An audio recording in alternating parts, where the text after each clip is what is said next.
I did want to transition into turnovers, and I feel like every post-game podcast, I talk about turnovers for at least 5 minutes. I know you guys have probably talked about turnovers on your podcast as Yep. well. You So have to. how can they Unavoidable. fix how can they fix them? Because I feel like when I'm watching the games, a lot of these turnovers are very fixable mistakes. Yeah, I mean, I think the easiest thing to look at is just the lackadaisical ones, like that shouldn't happen. I mean, I know it's a lot easier from when you're talking about it here to when you're actually on the court and trying to make reads and everything like that, but I just feel like there's a handful of turnovers, like not definitely not just from Cade that happen for really like no good reason. I mean, there was the one in the late in the fourth quarter from Jalen Duren against Toronto where he just got double teamed and pressured and couldn't hold on to the ball and he thought he was fouled and everything. So things like that where you kind of just get someone in a corner, get them trapped, and then they can't find their way out. I feel like it's not an easy answer because I feel like Cade's going to make turnovers. This young team is going to make turnovers. It's just about limiting the ones that are easy, where there's like a one arm pass and the ball somehow gets deflected out of bounds and things like that. That shouldn't happen. So like I like to say it's easy to go back on the film and be like, what should I do different here? But I know it's a lot different when you get into a new situation and something different. So I'm sure those things will still happen. I think it's just about limiting them wherever possible. Yeah. I mean, I think for me, it's still. I mean, like you said, it's the age thing, right? Young guards are going to turn the ball over a lot. So in particular with Cade Cunningham and Jaden Ivey, I mean, Cade's 23, Ivy's 22. It's going to happen. In terms of like fixing it long term, I think the best thing that they could do is just to continue JB. That is, can continue to make sure that there are plenty of shooters and plenty of space out on the floor for those two guys to operate within. Because really, like at this point in both of their careers, the best thing you can do for them is to continue to put them in good spots and then just kind of ride the roller coaster. Like Cade's going to learn that he can't make that skip pass, but the problem is he really hasn't had many opportunities to make that skip pass before. So you want him to figure that out now, not in like 5 years, right? Same Mhm. thing with Jaden Ivey. Jaden Ivey really only had about 3/4 of a season where he was getting legitimate creation point guard type reps that they're asking him to do again this season now when Cade Cunningham sits on the bench. So like you want Jaden Ivey to learn that he's got to be the guy to go get the ball, get everybody in the right place, and then not make a mistake when he's driving downhill. Can't get the tunnel vision, has to make the easy play. And he is probably most of the time, I think. Honestly, I think more times than not, Cade and Ivy are both making the right decisions.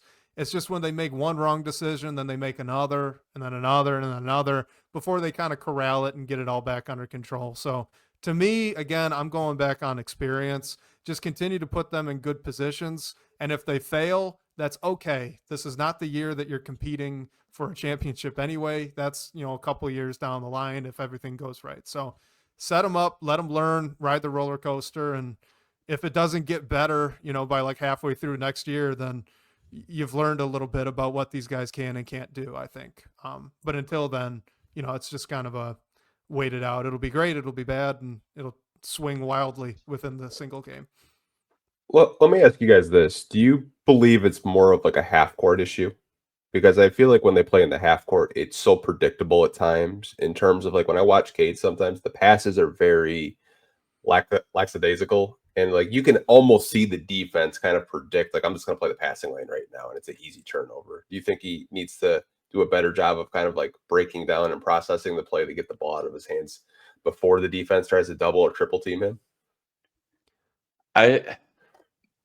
It's tough because I think it's both. Like, I feel like there have definitely been times where transition turnovers have been, and those are like harder plays to make. Like things are happening really fast as well there. But yeah, in the half court when guys need to make the right read, and depending on the personnel that you have on the floor, like the guy that you might want to go to might be the defense is anticipating that you're going to go to him.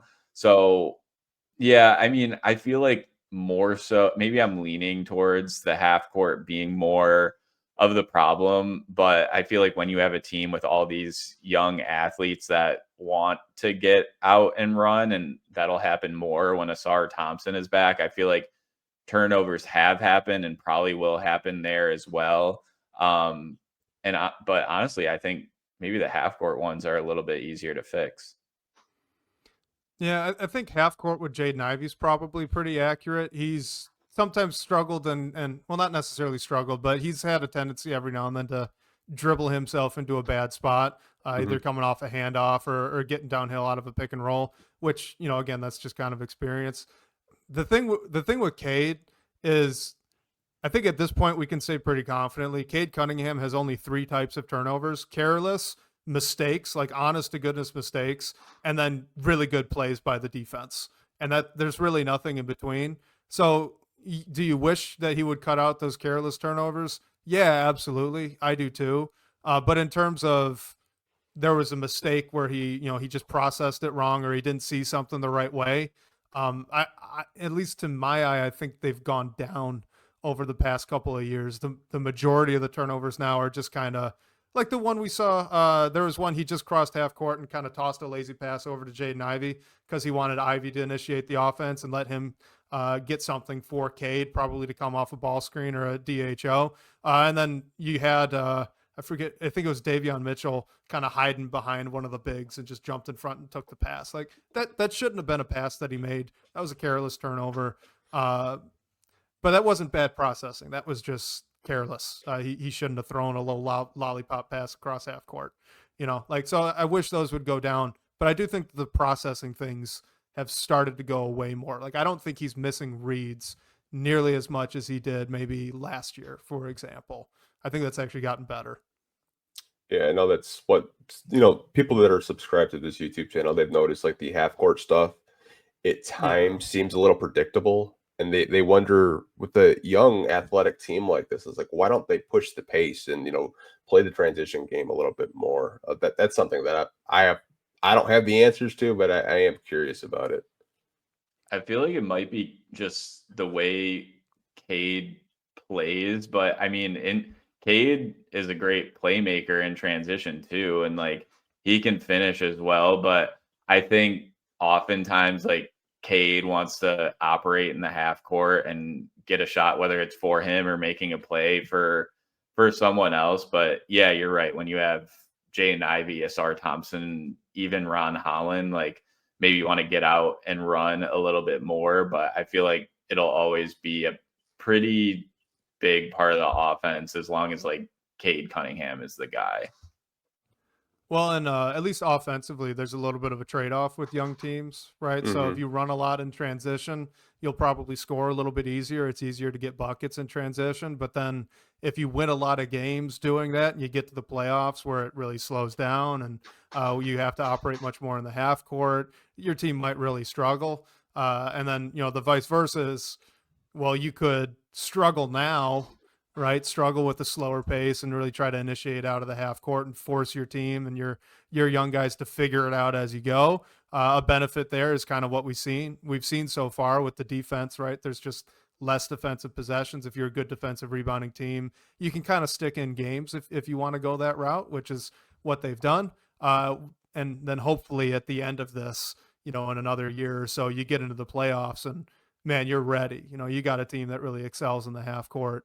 I don't want you to, Anthony, don't kick me off this podcast, but oddly enough, this is something Monty Williams had talked about before the season started last year, and I think he was right to bring it up. But then in classic last year, Monty Williams fashion, the Pistons played one of the fastest paces in the NBA.